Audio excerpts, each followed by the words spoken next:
Bonjour, mesdames, messieurs. Mon nom est Angelina Arlen. Je suis la présidente de la Société des soins palliatifs de Delta.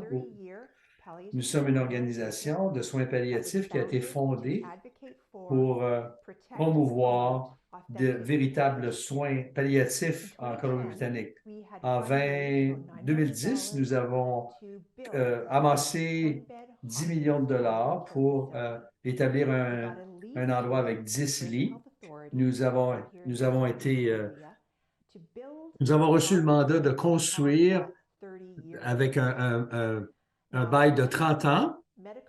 Alors, lorsque la loi est entrée en vigueur concernant l'euthanasie, on nous a dit, parce qu'on avait un contrat avec le gouvernement, on nous a dit qu'on devait avoir désormais, on devait pourvoir à des soins d'euthanasie. Et là, on a tiré le nom. Il n'y a pas question que nous fassions ça. Nous ne participerons pas à l'euthanasie parce que nous sommes une organisation de soins palliatifs authentiques. Et ça n'inclut pas, à nos yeux, pour nous, l'euthanasie. Alors, ils n'ont pas du tout apprécié, le gouvernement n'ont pas apprécié, et ils ont annulé notre contrat que nous avions avec eux. Alors, nous le savions, on était prêts, on avait les fonds pour continuer à opérer notre maison de 10 lits et avec ce bail. Mais notre bail a été annulé et ils ont évincé en fait notre organisation. Ils ont exproprié ces bâtiments qui étaient sur la propriété.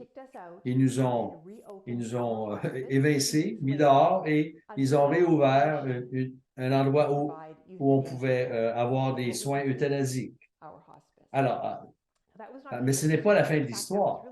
C'est en fait seulement le début de l'histoire. Parce que l'organisation elle-même, notre organisation avait une voix nationale. Alors, on a été attaqué par des groupes activistes très actifs partout au Canada.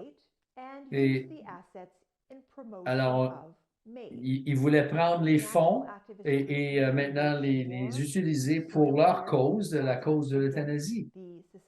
Alors, on a eu toutes sortes d'attaques envers moi. On a ridiculisé. Ils ne voulaient même pas discuter. Ils ne voulaient même pas discuter de ce que c'était. Alors, ils nous ont plutôt attaqués personnellement sur la base que nous sommes des chrétiens. Alors, on ne défendait pas des soins palliatifs, mais c'est devenu une attaque dans nos valeurs personnelles.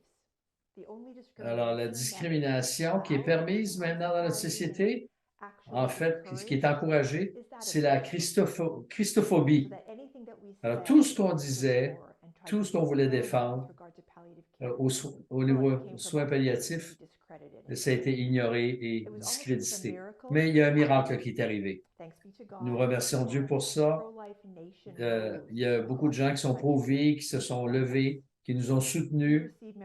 On a reçu des membres de partout, des milliers de gens qui nous ont défendus. Et maintenant, l'organisation a changé sa constitution et il n'aura maintenant rien à faire avec l'euthanasie et seulement maintenant des soins palliatifs. Alors, on croit que c'est Dieu qui est derrière tout ça.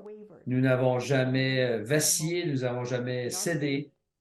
Et avec notre détermination, nous avons défendu ce qu'on croyait qui était vrai pour notre pays. Alors, chers amis, mesdames, messieurs, je veux vous remercier. Je veux vous demander de continuer à soutenir notre organisation, continuer à soutenir les soins palliatifs dans votre communauté, de demander ces questions. Les endroits où il y a des maisons de soins palliatifs, est-ce que ce sont de vrais soins palliatifs? Les défendre. Et s'ils incluent l'euthanasie, bien de se lever et de dire non. On a besoin d'un sanctuaire pour les gens qui meurent, qui pratiquent vraiment de véritables soins palliatifs. Alors, merci beaucoup pour votre temps et que Dieu vous bénisse.